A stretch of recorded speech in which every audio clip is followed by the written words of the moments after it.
And welcome, Hoosier fans, to another disappointed, bordering on dejected, bordering on despondent episode of the Assembly Call. As today, your Indiana Hoosiers drop another must-win game to the Michigan Wolverines, 75-63 at home in Simon Skjodt Assembly Hall. It means that in 80 minutes of basketball this season, Michigan outscored Indiana by 42 points.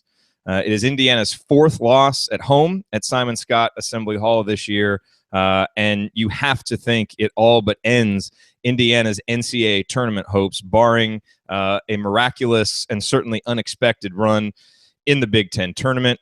I'm your host, Jared Morris. I'm here with Andy Bottoms, Ryan Phillips, and Michael Dugan, and we are going to break this game down for you today.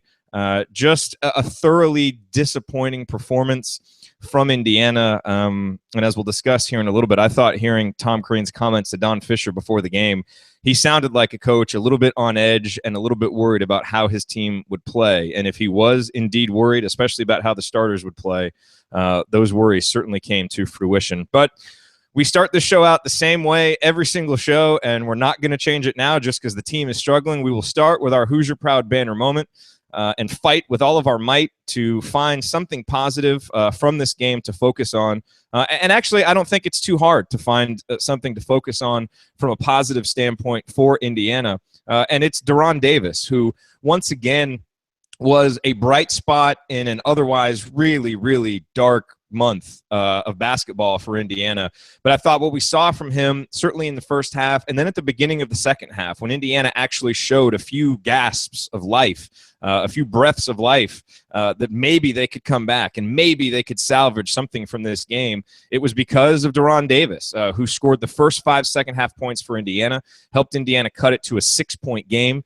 He was essentially, for a portion of this game, unstoppable. Indiana would get it to him on the block.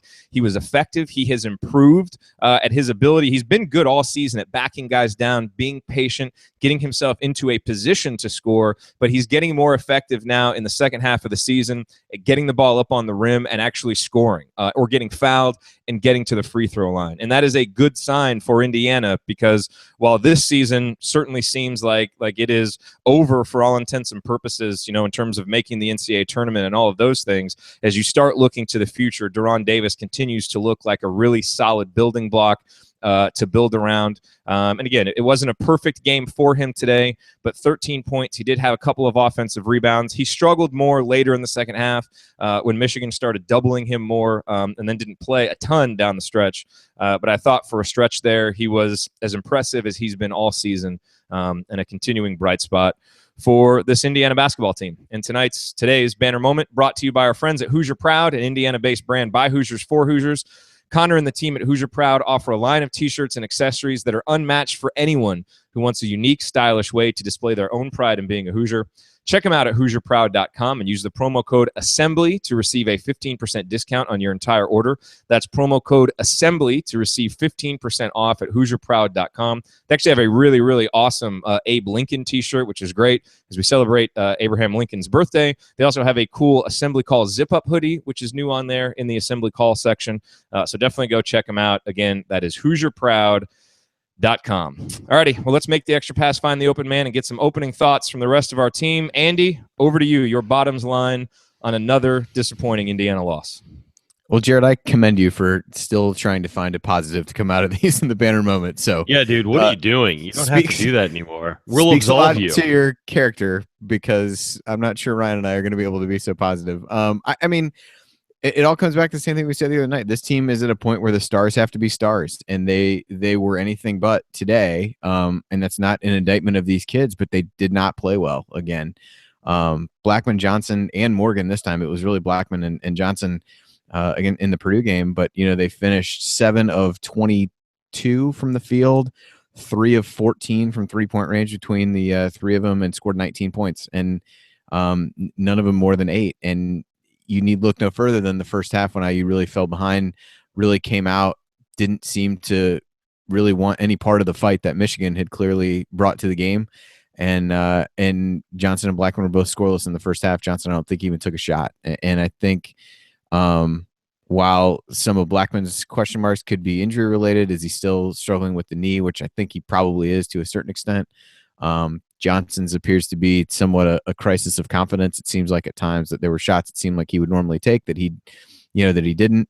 He did contribute with 7 points and 4 assists, and at times was able to make some plays. I thought played a lot better in the second half than he did in the first. But the IU just can't. And I don't think that has anything to do with injuries. I mean, if in any game when the rest of the roster was healthy, if those 3 guys played like that, I don't know that IU would win. So while the injury piece is a familiar refrain, I think I struggle to think that has a lot to do with it. And in a game that IU needed to win, had to win, they led for 0 minutes and 0 seconds. And I think that tells you pretty much all you need to know about where the season sits at this point.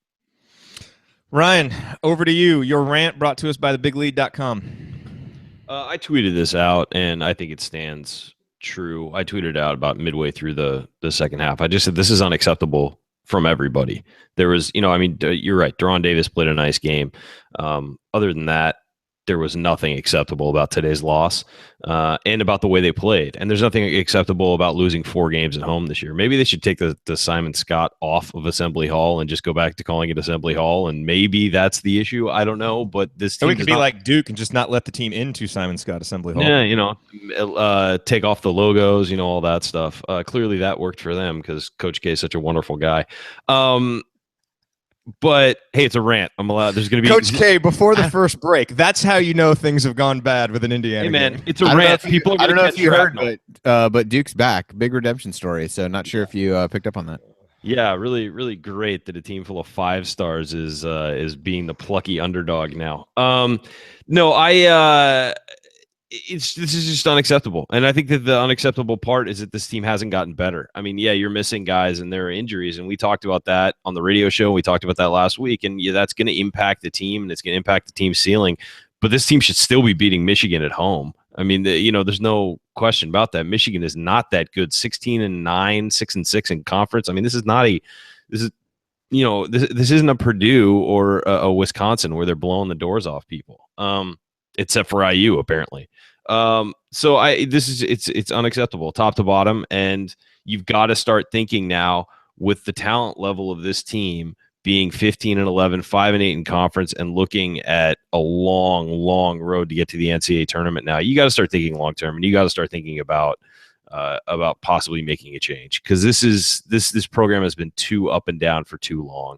And it's an unacceptable situation. You can't lose 4 home games in the Big Ten in a single season. I don't care who you're playing. I don't care how difficult the schedule is. You can't lose 4 home games unless you're going to sweep the games on the road. And IU hasn't done that. So I really think it's time to start thinking about the future and thinking about making a change because this team has shown no growth, and that's on the coaching staff.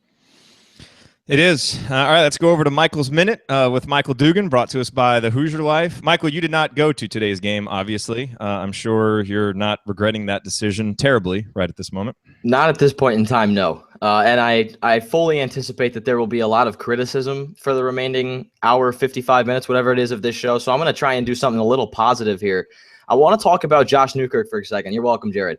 I want to talk about Josh Newkirk for a second. And, the Josh Newkirk that we saw from November, frankly, up until Big Ten play, was not a point guard that we, thought would be a good fit for this team. He struggled basically in all areas. And what I've noticed, first of all, since the Northwestern game, Indiana is, first of all, 1-3. But Josh Newkirk is averaging 17 points per game, and he's taking more threes. He's taking more field goals. He's hitting the boards better. He had 8 rebounds against Purdue, which basically kept IU in the game. But overall, I think he's just playing more aggressive. He's driving to the rim with a purpose, as opposed to what we've seen from him and James Blackman, kind of driving, not knowing what you're going to do, and then leave your feet and see if there's someone open. He's driving with a purpose. He's finishing pretty well at the 10, and he's occasionally knocking down threes. He had 2 pretty crucial threes against Purdue that were momentum changers, or tried to be momentum changers. He was 4 of 6 against Wisconsin from 3, and he's just scoring better. I think he's playing with a purpose. He's kind of finding his role in this offense, and especially today when the guards were so horrible, and against Purdue when the guards were so bad. This is a guy that who's had a rough start to the season, and I think he's starting to come into his own with his role in the offense, and it's good to see because he seems to be the only guy other than Deron Davis But he's playing with a purpose right now, and I love watching him because he's much smarter and more aggressive with the ball than he was, frankly, even a month and a half ago. No, he is playing better. And Michael, I appreciate your dogged commitment to find a positive. And of course, we really should have spread that out more, though. I fear that we've gotten all the positivity out in the first 5 minutes, and then now it's all downhill from here. So maybe we can just revisit those and replay them later in the show when we needed a dose of positivity. Well, but here's the reality. I mean, there isn't much positive to say beyond that, and we praised Deron Davis, who I thought played well, but he's a guy who, a big guy who had 3 rebounds in 14 minutes. And Josh Newkirk played 32 minutes at point guard. And while he did do some good things, and provided life for Indiana's offense, especially at the very start of the game when Indiana's offense was kind of lifeless, he had 11 points, but he had 1 assist and 4 turnovers for the guy who's playing point guard. So even the guys where we're pointing out positives, it's not like they played at an all Big Ten level, and you do have to strain to find those. And that is where we are with this Indiana season. And I think that's why Ryan is where he is with what he said earlier. And so we're going to break that down and break down everything else from this game and the big picture here coming up on the Assembly Call. First, I do want to take a quick minute and tell you about our other sponsor, SeatGeek. Buying tickets online for sports and concerts, as you know, has been a confusing process for a long time. It's always been hard to find the best deal for that game or show that you want to go to, and none of those older ticket sites want to change that. But SeatGeek is different. They've come along and created an amazing app and website that makes it easier than ever for fans to buy and sell tickets. SeatGeek is always the first place I go to look for tickets to a game or concert because everything about SeatGeek is designed to make life easier for sports and music fans. Indiana only has 1 home game left this year. If you want to get to Simon Scott Assembly Hall and watch that game against Northwestern, if the stands from today are any indication, there will be a lot of tickets available. So that is an opportunity for you to do so. And obviously check out SeatGeek when you do. And if it's your first time using SeatGeek, then you can get a $20 rebate because you are an Assembly Call listener. And the way that you get that is to download the SeatGeek app for an iPhone or an Android, either one. Go to the settings tab and click add a promo code and enter the promo code ASSEMBLY, ASSEMBLY. SeatGeek will send you $20 after you've made your first ticket purchase. Download the SeatGeek app and enter the promo code ASSEMBLY today. You are listening to the Assembly Call. I am Jared Morris here with Andy Bottoms, Ryan Phillips, and Michael Dugan. We are breaking down Indiana's 12-point loss to Michigan today. And let's talk about the coach. I thought listening to Coach Crean talk with Fish before the game, as I mentioned, he sounded like a coach who was worried about how his team was going to play. I believe the wording that he used with Fish, talking about their practice on Friday, or it was either practice, it was the practice Friday. He said we had to jar him out of it a little bit on Friday afternoon. And what he meant by that was that it was kind of a sluggish practice. The guys were still kind of, letting the Purdue loss linger a little bit. Said we had to jar it out of him a little bit Friday afternoon. Saturday, I guess, was a little bit better. He said they cut it short by 30 to 35 minutes because it was such an intense practice. But he did say when Fish asked him about the starters, he said, I think we'll go with the usual guys, but we're going to put that in pencil. Because, I haven't quite decided yet. And if we don't really, get off to a good start and play, I'm not going to be afraid to go to the bench. And that's an odd thing for him to say. He just sounded in his voice, in his words, he sounded like a coach worried about how his team would respond. And obviously the team didn't respond because they never led. They got off to a slow start. Michigan controlled the game from the tip. They controlled it all the way. And we've heard that a few times from Crean actually this year. And it seems to be one of those things where he can sense it coming, but can't do anything about it. And look, I grew up with a father who's a coach. That happens sometimes, but it seems to be happening way more this season with this team than we've seen. And Andy, as you've mentioned, it's the same problems over and over again, where it's turnovers. Today, obviously, some poor shooting hurt Indiana, but, your most important players not ready to play, not ready to go. And you see some little things like, more buckets, easy buckets on under the basket, out of bounds plays, and just some of those little things that we continue to see from a tactical perspective, from a mindset perspective. We have seen in most Tom Crean seasons, Indiana as a team fade toward the end. Last year was obviously an exception. But we're seeing that again this year, and it's extremely disappointing, and it's hard to have any confidence that it will turn around this year. Andy, I think it's obviously fair to be extremely frustrated with the lack of ability from a coaching staff perspective to fix the ongoing issues and to have this team ready to play for some of its most important games. Yeah, I mean the turnovers again. I mean we're all broken records at this point. 15 turnovers lead to 20 Michigan points. While IU forces only 8 turnovers against Michigan and gets 6 points off of those.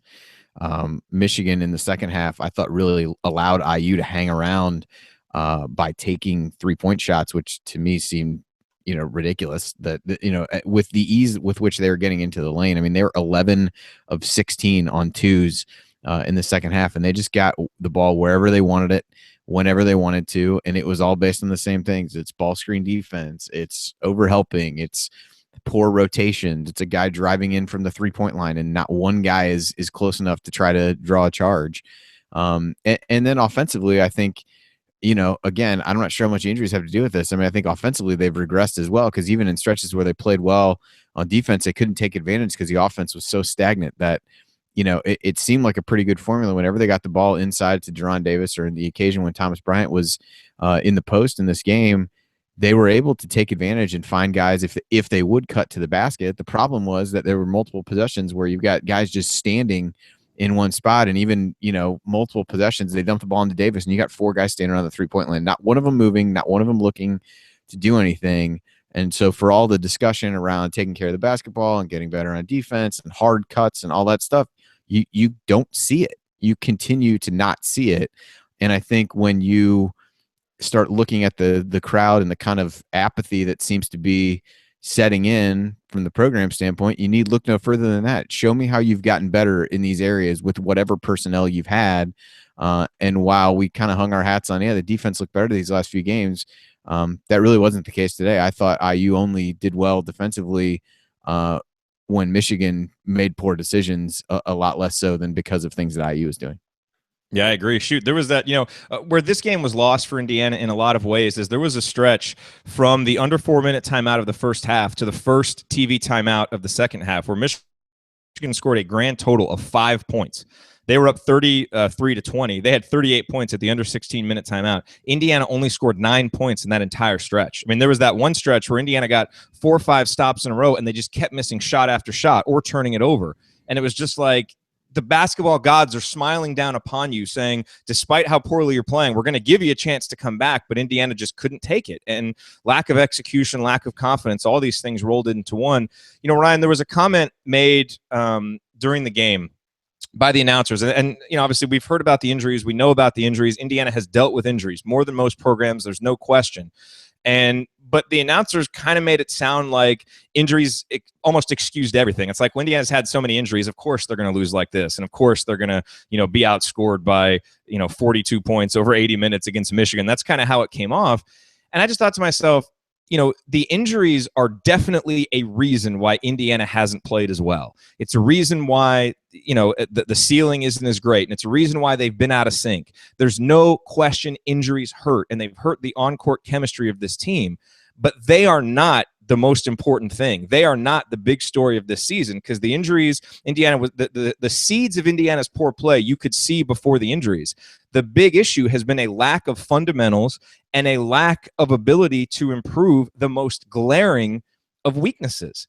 And it's exasperating. And, he even mentioned, a lot of programs don't want to mention injuries. They don't want to talk about injuries and use them as an excuse. And unfortunately, our program really isn't one of those. It's a program that doesn't want to give you information about injuries, but certainly has no problem reminding you over and over again of how many injuries you're dealing with. And I can't help but think that if it's being mentioned that much by the coach, I wonder if that has seeped into the players, and if it almost gives them an excuse mentality of like, well, here we go again, and we don't, because I see a team that doesn't have the same competitive spirit I would expect, and I feel like you can have that not from laziness or not from not wanting to play, but when you don't believe. And I feel like this team at times has played like it doesn't believe it's as good as it can be. Yeah, it's like they have a built-in excuse for when they don't play well, I think. And look, injuries, I talked about this last week, and a lot of people got on me for making excuses. I'm just being honest. The injuries have affected the team, and it's lowered the team's ceiling. I don't think that that's controversial at all. That's absolutely true. Does that make losing to Michigan like they did, acceptable? Absolutely not. I've said that as well. I just think that you have to be realistic as far as the injuries go and what their impact on the team is. That said, at some point you've got to overcome that, and you've got to grow as a team. I don't know. It's just a situation where they've had injuries to key players for certain stretches, and of course that's going to impact, as you said, the on-court chemistry, the way the team plays, all of that. But at the same time, the guys who are there consistently haven't improved on their problems and the things they're missing, and they haven't developed. So I don't know. I think that I just feel like the entire team is sort of like mailing it in now, and it feels that way. And that, again, that's unacceptable with this much talent. It's completely unacceptable if this is going to be an NIT team or worse.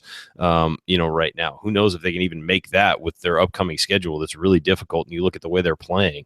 Who would have thought that a few months ago? I mean, when your two best wins came in the fall and it's February, there's a problem going on, and the best you played came back then, and it's February. It's that's really bad, especially for a program like Indiana and a team as talented as Indiana. It's not acceptable, and someone's going to pay for this, and it's I think it's time for somebody to pay for it because of the inconsistency year to year in this program. Man, there are some strong comments coming from Tom Crean in this postgame press conference. Let's get to those in just a second, Andy, if you maybe want to round those up. But Michael, quick question for you. Dr. Galen Clavio, who hosted the Illinois show with you, he had a really interesting tweet toward the second half that he said this felt a lot like kind of the end of 2006, which was the end of the Mike Davis era. Really, probably the last time that there was real apathy, for Indiana basketball. And I'm just wondering, from a student perspective, being on campus, what do you think a loss like this does? I mean, we already saw, the balconies were almost totally empty today. Things are already not very good. Does a loss like this move the needle anymore, or was it already pretty bad? Well, what I can't do is relate to 06 because I was only 9, so I don't know how it felt then, and I can't compare that to all right, get him out of here. Get him out of here. Get rid of him. My day isn't bad enough. Now you're just reminding me how old I am. What the hell's wrong with you? But I will contribute this. I will say that throughout the game, I got a couple tweets and a handful of texts that were basically saying, like, this is a couple of them you actually all used the word laughable, like this is a joke. This team is just a joke, which I think is extreme. This team's not a joke. Are they playing with a serious lack of effort? Absolutely. But I mean, the gist that I'm getting is these students are embarrassed by the team. And you could argue that they have a reason to be, but there's so little enthusiasm right now. It's frightening compared to what it was against Kansas and North Carolina. And frankly, even for that Michigan State game, it felt, walking downtown and across campus, it felt like that was a huge game again. But I mean, since then it's felt like there's hardly even a basketball team at all. I mean, the students are just, they're embarrassed. They're completely embarrassed by this team, and they wish they could go back to last year. Andy, let's talk about some of these comments from Crean. I wish I could go back to last year too. No, man. And this is why I hope everybody savored last year and that group of players, because it was truly a special group of players. And we're seeing it. And, Tom Crean calling out the maturity. I think he said he's never coached a team with this lack of maturity when they face adversity. Apparently, he came out for his post-game press conference quicker than he ever has. Andy, what else are you seeing from Crean's comments? Yeah, I'm trying to kind of compile them here. There was that one. There was an immaturity in the backcourt comment. There was one that said something to the effect of, "I thought we were in it till the end," which was probably the most insane of any of them. Some of these others, to be fair, I'm trying to. I would like to be able to kind of hear the press conference as it actually goes to see what these are, but I'm just gonna. I'll kind of run down the ones I tried to go through and favorite here. Always felt like we're in it until the very end. Our maturity has got to raise. Talks about immaturity in the backcourt after the injuries, which seems kind of strange to me because the injuries have really impacted. I mean, Blackman is back now, but never coached a team with this lack of maturity when they face adversity. Kind of said he was trying to bite his tongue. He really called out the juniors too. Yeah, just use the phrase "absolute remedial nonsense" to describe some of his team's offensive action. That's going to be the headline for this episode, by the way. Absolute remedial nonsense. Yeah, Michael, that could be the headline for every episode. Yeah, if we write a book about this season, that may be the name. Yeah, and again, I don't know the order of these, but then seem to kind of come back. One thing I've learned in 9 years, it falls on me. I'm not shirking responsibility one iota, which is kind of like I just threw a bunch of people under the bus. If you take these out in the way that you're getting them on Twitter, I just threw a bunch of people under the bus. Now I'm kind of backtrack and say that it's on me. This is one of those nights. It's back to the drawing board a little bit on how we're going to score points. So those are at least some of the ones I had. Yeah, definitely odd for him, particularly after losses, to be at the presser that early. And I think, I don't know, there's just a lot of I don't know, a lot going on. You can tell. There is a lot going on, and it's always hard to judge comments at a press conference after an emotional game like that. But, for him, again, to come out that quickly, to be so strong, criticizing his juniors. I mean, look, we know that that's the case. I mean, we knew that this team was going to go where Robert Johnson and James Blackman Jr. led them. And, I guess here's what I'm having a hard time with, and I want to discuss this when we get back from the break, is Robert is a guy who has been so consistent. I mean, for him to be this inconsistent is just out of character for him. And James, he's been terrible against Michigan, but that Michigan State game wasn't that long ago, and he was dynamite that game. Now, again, maybe it's the injury, and that sapped something from him, but I find it inexplicable, not only that those guys are playing so poorly, but also that, their maturity and that their leadership are being questioned to this extent. It just makes you wonder maybe what coach is seeing in practice, or what's bubbling beneath the surface, and I have no idea. I haven't heard anything. But and obviously things always seem a lot worse right in the aftermath of a loss, and they're probably never going to seem as bad as they do right now. So Ryan, let's talk about that when we come back, because I want to get your thoughts on it. First, I do want to take a quick minute and tell you why you should activate your free Assembly Call membership. There are 3 reasons. First, it's quick and easy. Go to assemblycall.com/join. It'll take you 15 seconds. Second, it's how you get our best content. So by joining, you'll receive our weekly 6-banner Saturday IU Hoops news roundup, which continues on into the offseason, and will keep you updated on everything going on with IU basketball. And then you get our detailed post-game analysis emails as well, which we only send to our email subscribers and our members. And then also, it's how you connect with us in the Assembly Call community. So there's a great discussion going on in our members chat right now. Our forum has been getting a lot more active, and that is members only. But again, it's free. So if you like what you hear on the Assembly Call, becoming a member is the next logical step. Join us for free at assemblycall.com/join. You are listening to the Assembly Call. I'm Jared Morris here with Andy Bottoms, Ryan Phillips, and Michael Dugan. We are, technically this is a post-game show for the IU Michigan game, but we haven't spent a whole lot of time breaking down that game. And frankly, I don't know that we need to. I mean, if you guys have individual points about that game that you want to bring up, please jump in, stop me. But Ryan, I want to linger a little bit more on this backcourt issue. Because, again, it's really stark and really strange to hear Crean be so critical in the postgame of these guys. And I can't make sense of it, because James has always been a guy who can score, and he's, even seeming at times apathetic on the offensive end. So again, maybe it's injury. We know Robert Johnson was hurt some last year, and we didn't get reports of it. So maybe there's something going on with him. Everything just seems off with those guys, and I'm trying to give them the benefit of the doubt that maybe there's something we don't know that helps explain it. But you see comments like that, and to a certain extent, it blows the lid off of that a little bit. Well, it's been that way most of the year, too. That's the problem, is that, James has had games where he's scored well, but he's always had a rough go defensively. Sometimes when he scores early, he'll start playing some defense, but for the most part, he's up and down and inconsistent. He'll score for you, but his overall play has been inconsistent. And Robert Johnson's been as inconsistent as anybody on this team. As finally you're getting some maturity out of Newkirk and some focus out of Newkirk, and he's finally seemed to fit in, and the other guys have dropped off as a result. The problem is that when guys like OG Anunoby and Colin Hartman go down, and are lost, other people that's an opportunity for some guys to step up and make their presence known. And that just hasn't happened with consistency, at least. You lose a player like that, and those guys that are there behind him or who play with him should look at it as like, okay, this is my chance to make something happen, and this is my chance to stand out and sort of like rise to the top and rise to the challenge. And nobody on this team has done that, really. I mean, Deron Davis, you could say he's stepped up, but he's been doing what he's doing all season. It's not like he's jumped into another level. He's been this way all year. Juwan Morgan played better, has played better over the last couple of days, but he's not playing any to a higher level than we expected. The freshman guards have been up and down and have had their positives and negatives this year, but not to a degree where they're making up for losses. So, this is an opportunity for other guys. It's been an opportunity for other guys to step up and fill those roles, and nobody has. And even Colin Hartman, Juwan Morgan, we expected, okay, Juwan Morgan's going to be a 1-for-1 guy there. He's just going to step in, and he and OG Anunoby combined will fill that role. And Juwan's been injured and he has been battling things this year, but even he hasn't really raised his play to a level beyond where he was last year. And that's a problem. I mean, these guys are supposed to develop year to year, especially when you lose what you lost from last year.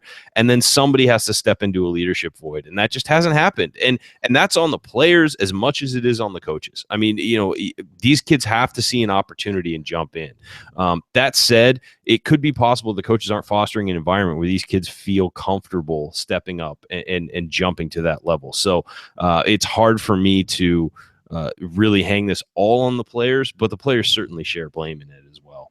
Yeah, and the thing that you worry about when things start going badly like this, is obviously guys, kind of quote unquote quitting on the season. And, to their credit, Robert Johnson, Deron Davis seem to be saying the right things in the post game, but saying the right things and doing the right things, obviously, clearly another. I mean, Andy, I don't, talking in our chat, I asked you what topic you wanted, and you said we can talk about the tournament if you want. And I apologize that my initial reaction to that was to chuckle. Because I don't want to talk about the tournament. Well, I just don't. I'm not. No, and I'm being serious about this. I'm not exactly sure which tournament you're talking about. Because right now, I mean, look, we said, to be fair, and again, we called this a must-win game, and I think it was. We did say if Indiana can go 4-2 down the stretch, they give themselves a chance. They still have 5 games, so there's a possibility out there somewhere in the ether, in some universe, there's a possibility where Indiana can go 4-1 down the stretch, but it couldn't seem more unlikely. So, I mean, is Indiana even on the bubble at this point?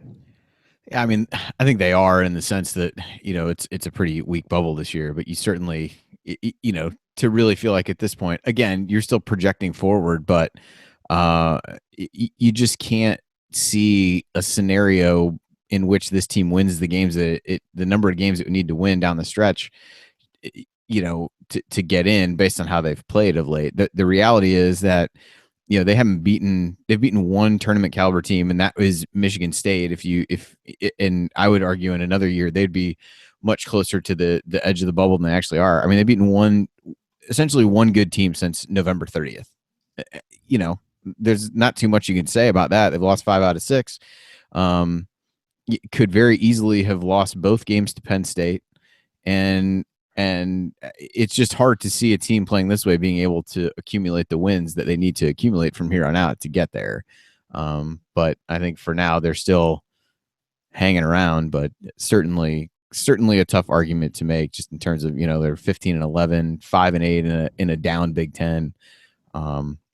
It is not really the recipe for it. So yeah, I don't really see a lot of hope, but things can change quickly if they're able to turn things around. The problem is, and I think that's, kind of felt in the, seeming fan apathy for the actual team. I think the fan passion for coaching change is probably much more heightened than that. But, just in general, I just don't see how this team is going to pull itself out of the tailspin that it's in if it couldn't show up and play any better than they did today. And I think, to kind of circle that back to today, I think that was the most disappointing part to me was the first half when, again, I tweeted this out at some point, like Michigan was bringing the fight and there were a whole bunch of guys that looked like they didn't want anything to do with it. And while there are a handful of guys that I thought Deron Davis and Newkirk, we talked about both of them. I thought they didn't really back down and did that, but there was a lot of other guys who just didn't really seem to want a piece of playing the way that they needed to play to really get back in the game.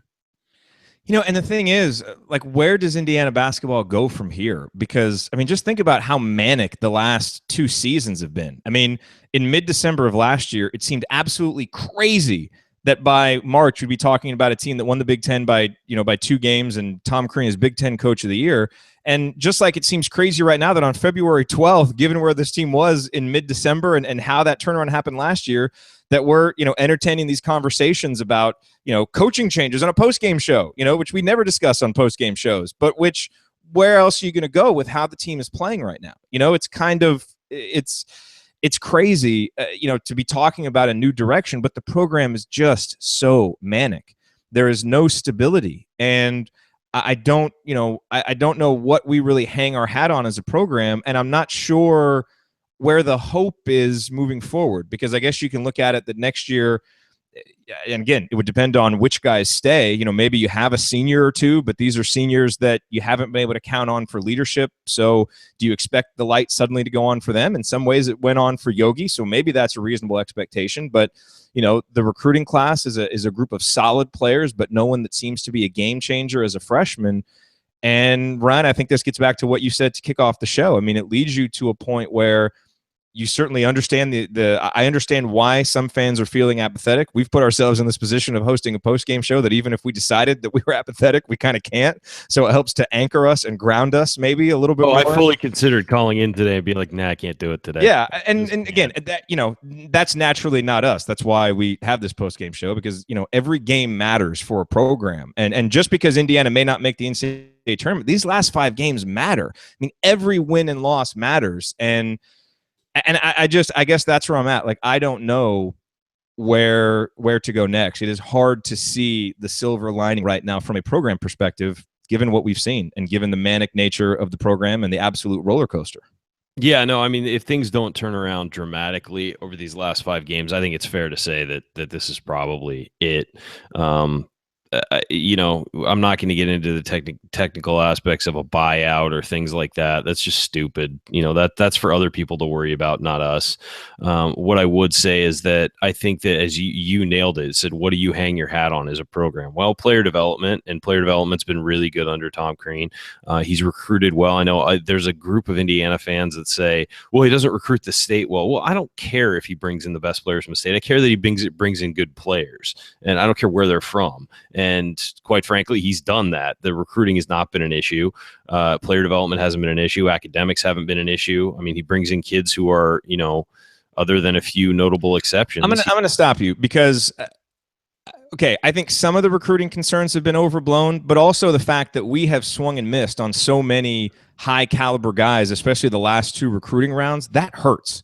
It does. I mean, you need guys like Yogi and Cody Zeller and those kind of guys to anchor you, and right now Indiana doesn't have that. I get it, but I think that recruiting has also changed from the 90s maybe. It's more of a national game because these kids play nationally, and so getting the guys from your state isn't as big a deal as it used to be. So guys from Indiana will go to Duke and North Carolina and UCLA because with AAU, they're playing all over the country anyway. It's not like I want to stay home. They don't really care because if they're that good, they're probably only going to be in college for a year or 2 anyway. So I'm just saying that it's a different game than when these guys used to play their entire lives only in Indiana, grow up in Indiana, knowing only about Indiana, and would go to Indiana because it's their home school. That doesn't really exist anymore. Now, there's some of it. Yeah, sure. But, everybody's on national television. Kids become fans of other teams. Like, it's just a different world. So I think if you're using that, like, we need to get the local kids, if you're using that as your barometer for a successful recruiter, you're wrong.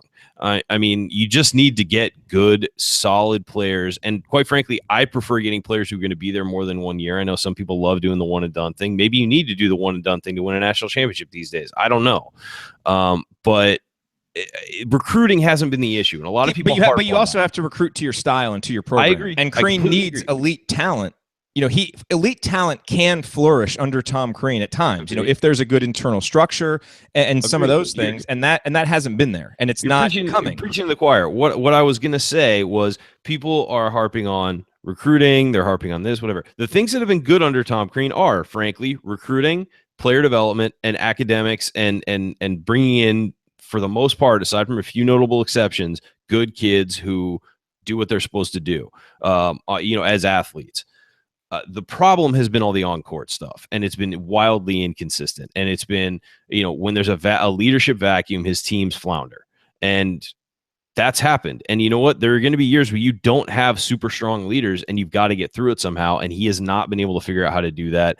And that's a problem because you lose consistency as a program. And as you said, what do you have to hang your hat on? And again, it's things like player development, recruiting, and having good kids who graduate and do all that stuff. Well, that's great.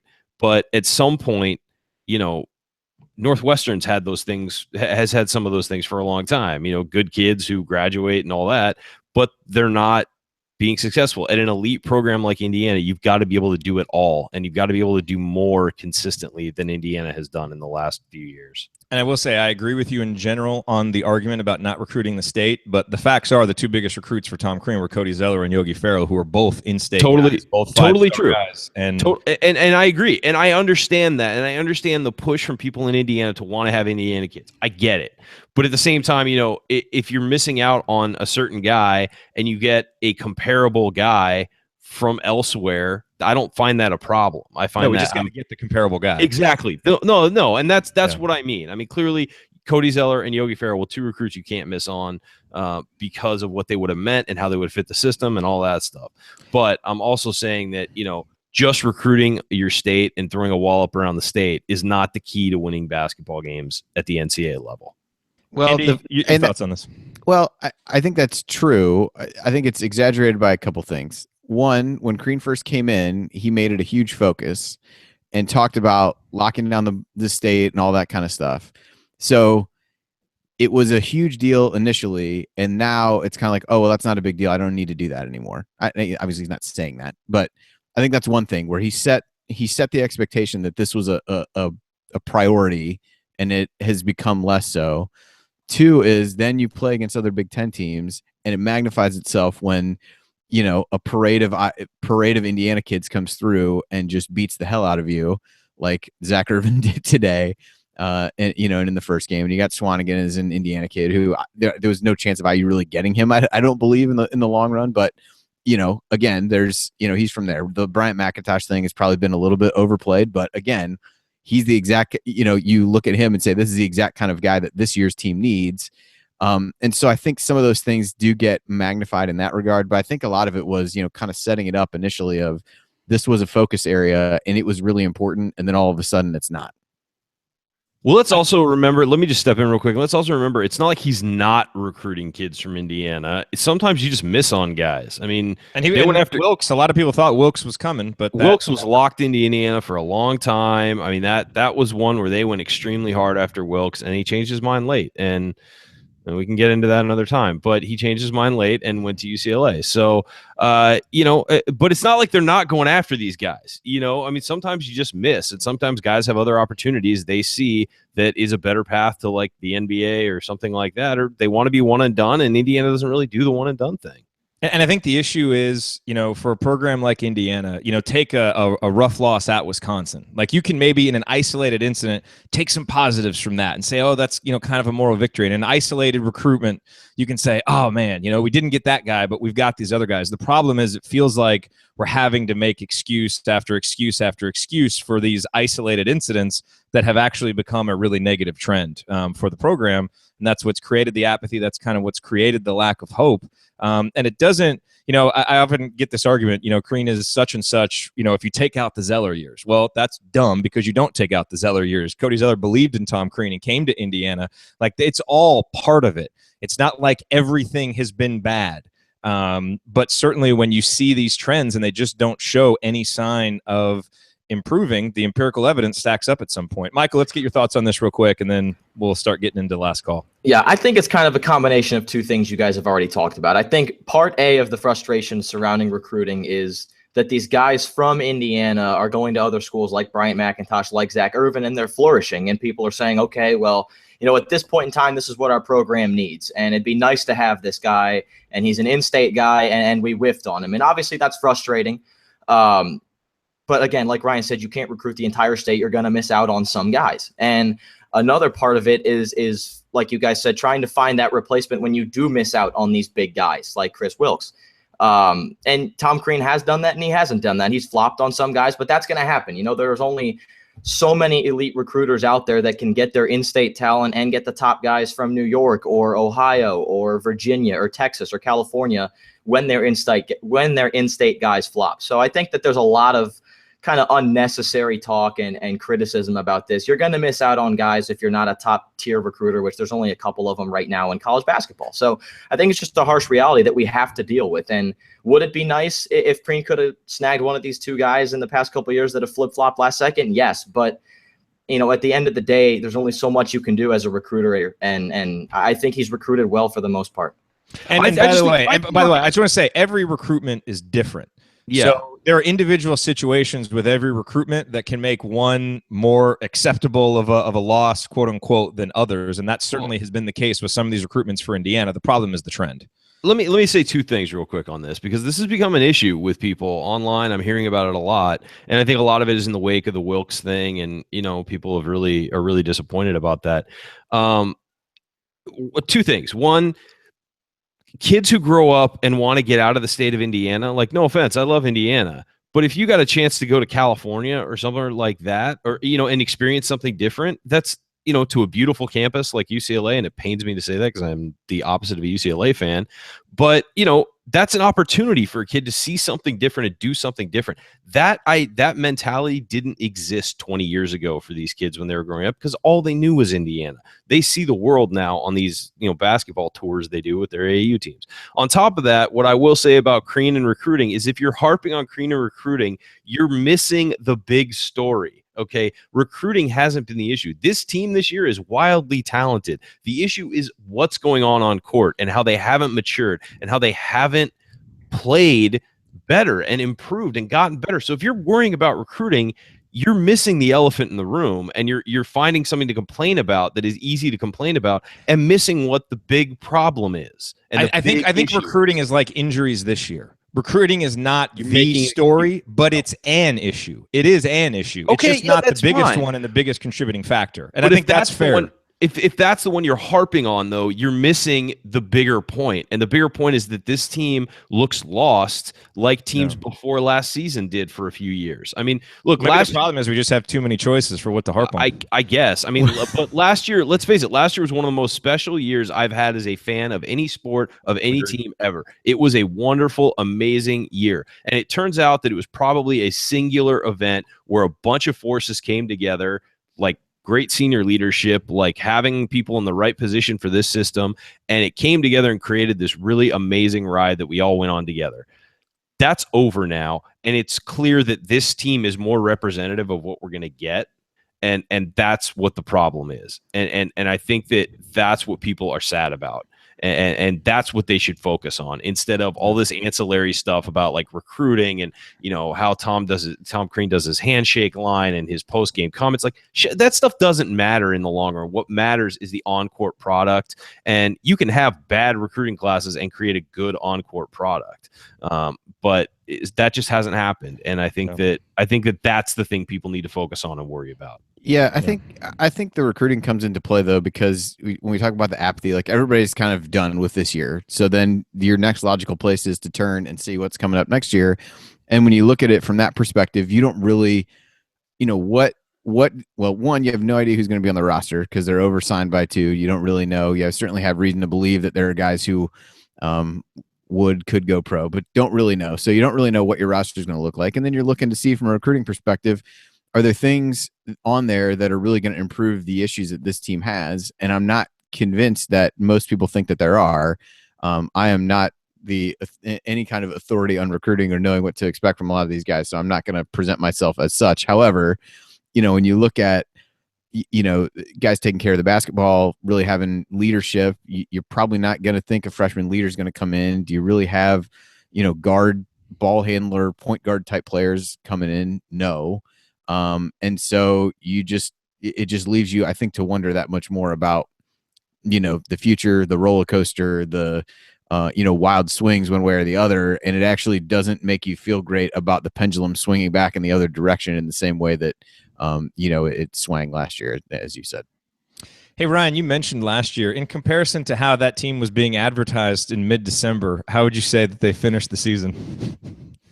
But they were better than advertised, I would say. I think so. I mean, if I had to think of something, I think that's what I would say. By the way, I just want to say this has been the weirdest post-game show that we've ever done, because we talked about the game for like 8 minutes. I'm not sure we've ever talked about an actual game for less time than we have on this episode. Did we really need to talk about the game? No, I don't see anybody clamoring for breakdowns of of Indiana's breakdowns today. I mean, yeah, other than Deron Davis, is there anything anybody wants to talk about from this one? I mean, two interesting notes. Freddie McSwain Jr. had 2 offensive rebounds in 8 minutes. He continues to have an unbelievable ratio of offensive rebounds per minute. He also fouled out in 8 minutes. I said that in our chat. I'm not actually mad at Freddie McSwain for fouling out in 8 minutes. I'm actually impressed. I don't know how he did it. Like that is some Travis Knight level fouling. Fantastic job. Also, yeah, no, and the last thing I want to say, Andy, I'm going to be interested to see the lineup breakdown because there were several times today where the McLineup played with McSwain and McRoberts, and every single time I got ready to go on Twitter,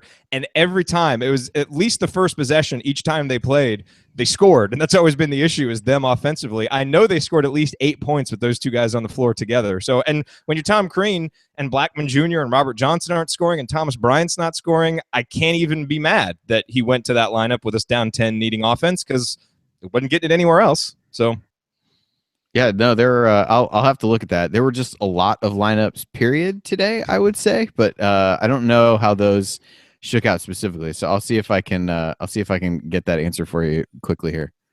Happy Sunday, Andy. Yeah, good times. Yeah.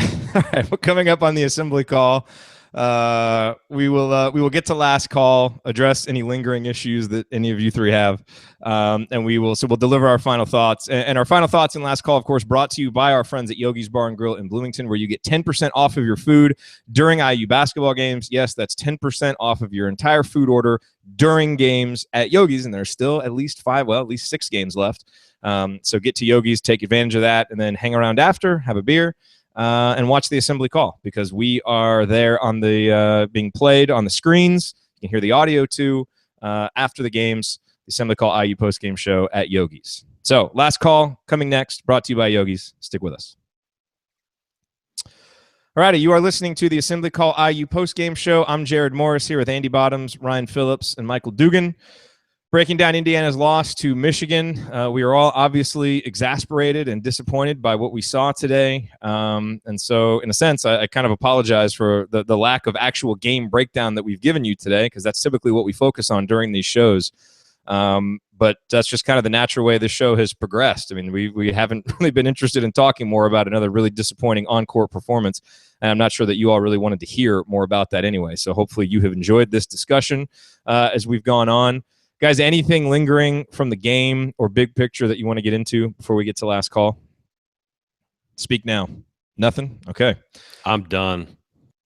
Okay, well, there we go. Then let's go to last call. Michael, we'll let you kick us off with some final thoughts here. I mean, here's the thing. Twitter's obviously fired up. You know, Tom Crean was trending for a period of time on Twitter. People are calling for his head like there's no tomorrow. I'm going to urge everyone to just relax for just a little bit. There's a lot going on. Has the preparation for a lot of games been bad? Yes. Have there been some bad timeout management situations? Have there been bad substitutions? Have there been coaching flaws? Yes.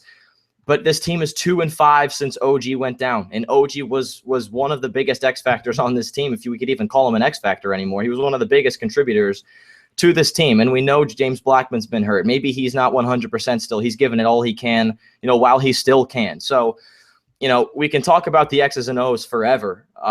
Unfortunately, we don't have the time for that. But, I mean, everyone right now just needs to relax. We need to take this one game at a time. Look, if they lose the rest of their games in embarrassing fashion, then yes, we could all come together at the end of the season and say this is not the direction we want to be headed. There needs to be a change at the coaching staff. Maybe that's what it comes down to. Or maybe this team turns it around and is right on the bubble come Selection Sunday with a couple good wins in their back pocket with Purdue, Northwestern, and the Big Ten tournament and whatnot. So I just want to urge everybody to relax a little bit. Let's take this one day at a time, take this one game at a time, because there is so much more going on right now than just bad coaching or just bad injuries. It's a complicated equation that we can't solve right now. I love it. I love your attitude, Michael. I do. All right, Andy, last call.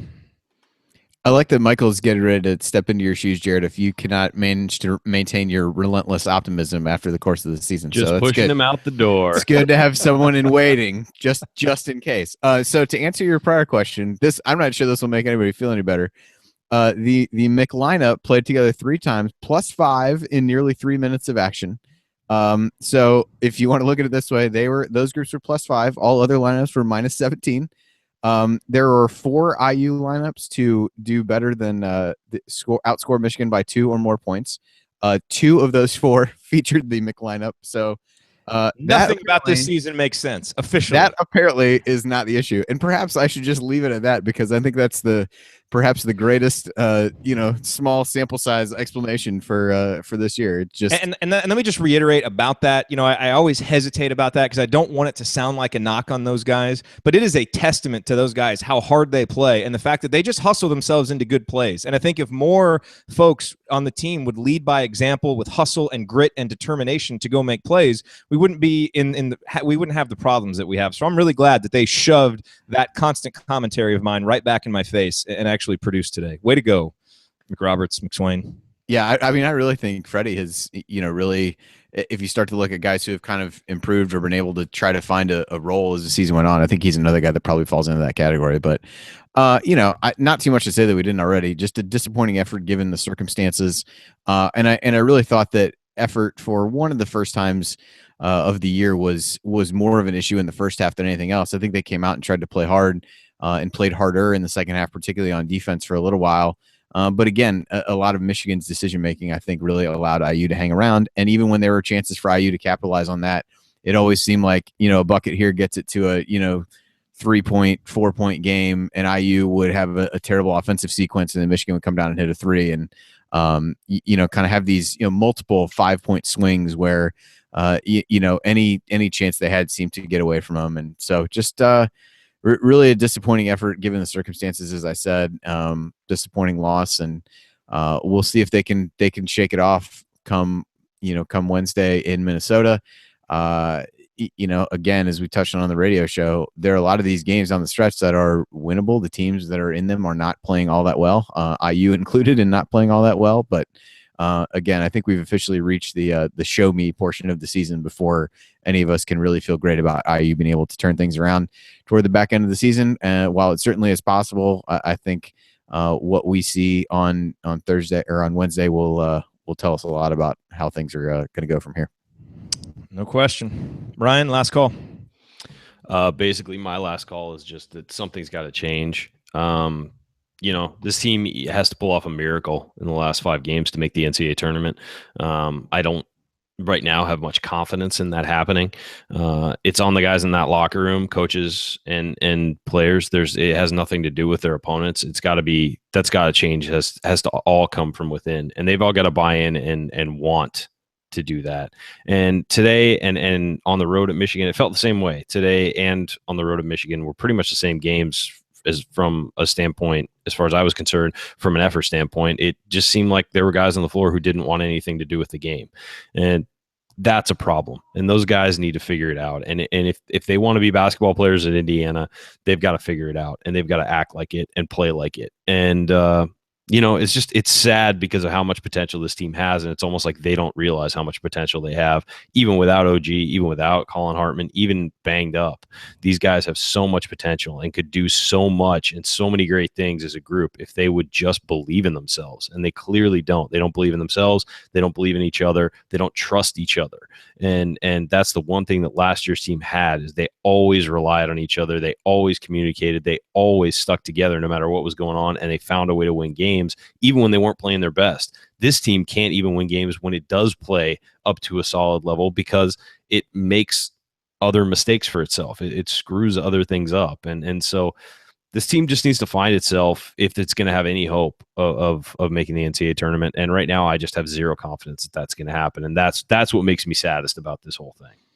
It is. I mean, I think confidence from a fan base comes from the team having belief in themselves and from having confidence. And when they don't, and it's palpable and it's so obvious, it makes it really hard on fans to do it too.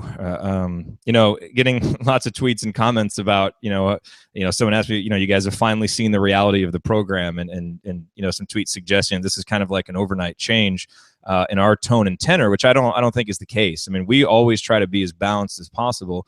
And the truth is that, we've been really, really frustrated all season long. And I think it's been steadily building to this point. And now Indiana's lost, 5 out of 6. And I mean, it's just at some point, the just the negative energy coming from, from when you watch the games and the poor play and the inability to improve in any way, it wears on you, and it really starts to erode your ability to have hope, which is what we always try and do. And what we've always tried to do since we started the show is, even in the face of the toughest, situations for the program, point out what there is to be hopeful about and what there is to be positive about. And not everything is awful. There's still, this is still Indiana basketball. But I think, what's really important, I've always seen the role of a fan in kind of to be a two-pronged thing. Number one is always to approach the role with a spirit of support, so ask not what your team can do for you, but ask what you can do for your team. So don't just get, frustrated when the team isn't playing how you want it to play. Can you find a way to be supportive? Can you find a way to pick another fan up who's struggling, to just help the program overall? I think that coming at being a fan with a mindset of humility is an important thing to do, and it helps in any aspect of your life, not just being a sports fan.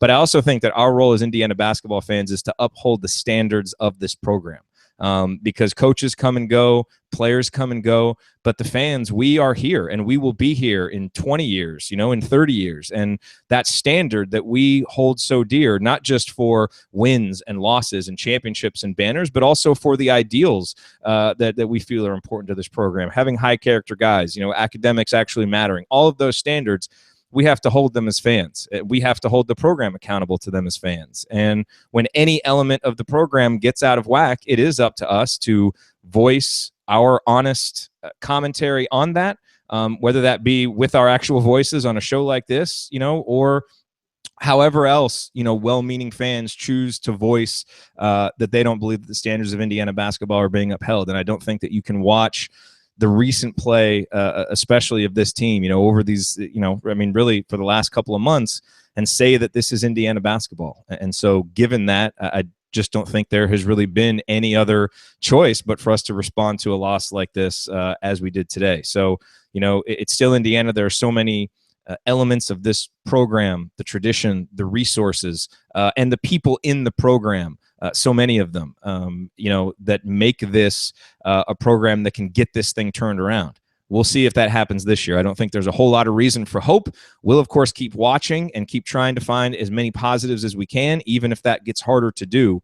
But again, we have to hold the program accountable to the standards of Indiana basketball. And right now, I don't think there's any way else to say it, but this program is falling short of those standards.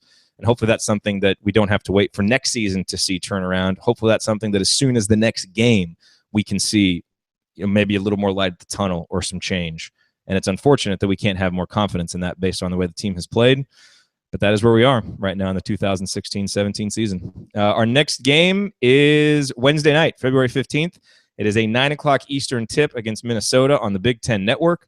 That is at the Barn, a place that we hate. My bold prediction is that Indiana would win that game. I'm not feeling as good about that bold prediction right now, but I'm not changing it either. So hopefully the Hoosiers can go up there and just get something going. So have something good happen so that we can get at least the rest of the season pointed in a better direction, no matter if it ends with a tournament or not. Just something good to happen for this program. That's what we need right now. And unfortunately, we didn't get it today. All right, everybody. Thank you for tuning in to this episode of the Assembly Call. We will talk to you after IU Minnesota. Have a good one.